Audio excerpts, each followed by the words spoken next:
আসসালামু আলাইকুম everyone, welcome back to my channel আসমাস cooking show.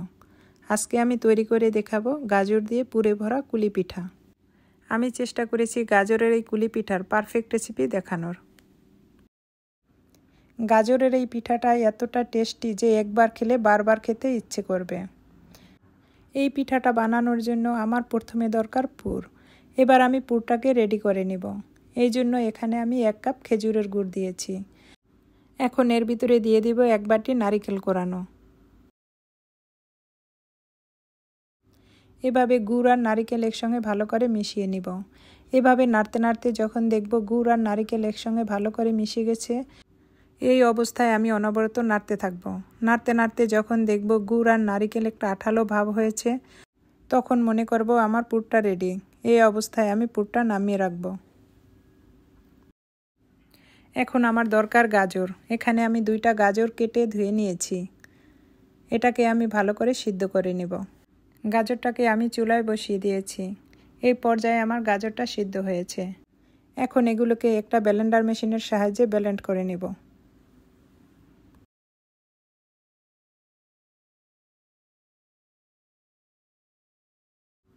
এখন আমি গাজরটাকে একটু ঘি দিয়ে ভেজে নেব। ঘি দিয়ে ভাজলে হয় কি, গাজরের থেকে একটা আলাদা ঘ্রাণ আসে।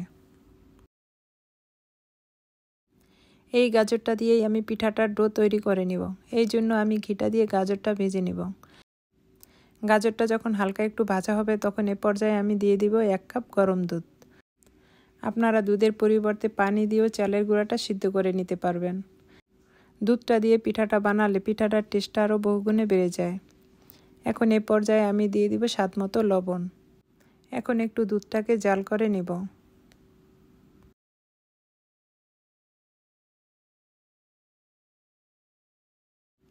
দুধটা যখন বলক আসবে, তখন আমি দিয়ে দিব 1 কাপ চালের গুঁড়া। চালের গুঁড়াটাকে আমি প্রথম অবস্থায় নাড়ব না। এটাকে সিদ্ধ করার জন্য কিছু সময় ঢাকনা দিয়ে ঢেকে রাখব। 2-3 মিনিট ঢেকে রাখার পরে এখন আমি সরাটাকে তুলে নিব। এখন আমি চালের গুঁড়াটাকে খুব ভালো করে নেড়ে দিব। এভাবে নাড়তে নাড়তে যখন বুঝবো যে চালের গুঁড়াটা সিদ্ধ হয়ে আসছে, তখন এ পর্যায়ে আমি নামিয়ে নিব। চালের গুঁড়াটা একটু ঝুরঝুরে অবস্থায় থাকতে হবে। দেখুন আমার চালের গুঁড়াটা কতটা সুন্দর সিদ্ধ হয়েছে। এ পর্যায়ে আমি নামিয়ে নিব। এখন আমি এগুলোকে ঠান্ডা করার জন্য কিছু সময় রেখে দেব। এটা গরম অবস্থায় মথা যাবে না। এটাকে একটু ঠান্ডা করে এভাবে নেড়ে চেড়ে তারপরে যখন দেখব ঠান্ডা হয়ে গেছে, তখন হাত দিয়ে হালকাভাবে মথে নেব। এভাবে মথে মথে আমি একটা নরম ডো বানিয়ে নেব।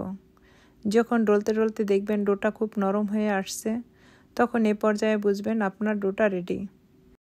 এই পিঠার ডোটা বানানো যতটা ভালো হবে, পিঠাটাও ততটা সফট হবে। এখন আমি একটা রুটি বানিয়ে নেব। উপরে একটু হালকা চালের গুঁড়া ছিটিয়ে আমি রুটিটা বেলে নেব।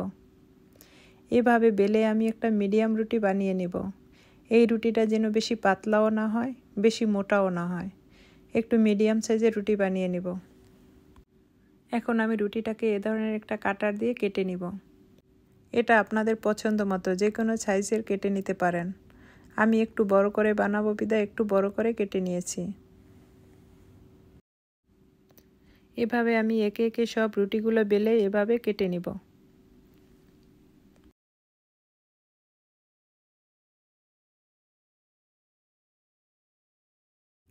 এখন আমি একটা পিঠার ডিজাইন করে দেখাবো।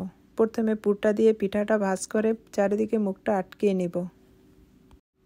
এখন হাতের সাহায্যে সাইডটাকে এভাবে নকশি করে নিব। দেখতেও কতটা সুন্দর লাগছে। এখন আমি এ ধরনের একটা সুনের সাহায্যে একটা ডিজাইন করে নিব। এটা আপনাদের পছন্দ মতো যে কোনো ডিজাইন করে নিতে পারেন। এভাবে একে একে আমি সব পিঠাগুলোকে আমি ডিজাইন করে নিব। আপনাদের কাছে আমার একটাই অনুরোধ, আমার এই ভিডিওটা পুরো ওয়াচ করবেন। আর যারা আমার এই চ্যানেলে নতুন, আমার চ্যানেলটাকে সাবস্ক্রাইব করে আমার পরিবারের সদস্য হয়ে থাকবেন। এভাবে একে একে আমি সব পিঠাগুলো ডিজাইন করে নিব। এখন আমি পিঠাগুলো স্টিম করে নিব।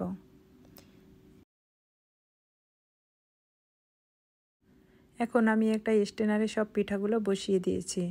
আর একটা পাতিলে পানি বসিয়ে দিয়েছি। এখন আমি পিঠাগুলো পাতিলের উপরে বসিয়ে একটা সরা দিয়ে 10 মিনিটের জন্য ঢেকে রাখব। 10 মিনিট জাল করা হলে আমি পিঠাগুলো নামিয়ে নিব। দেখুন আমার পিঠাগুলো কতটা সুন্দর হয়েছে আর কতটা সফট হয়েছে। আমি একটা পিঠা ভেঙে দেখাবো।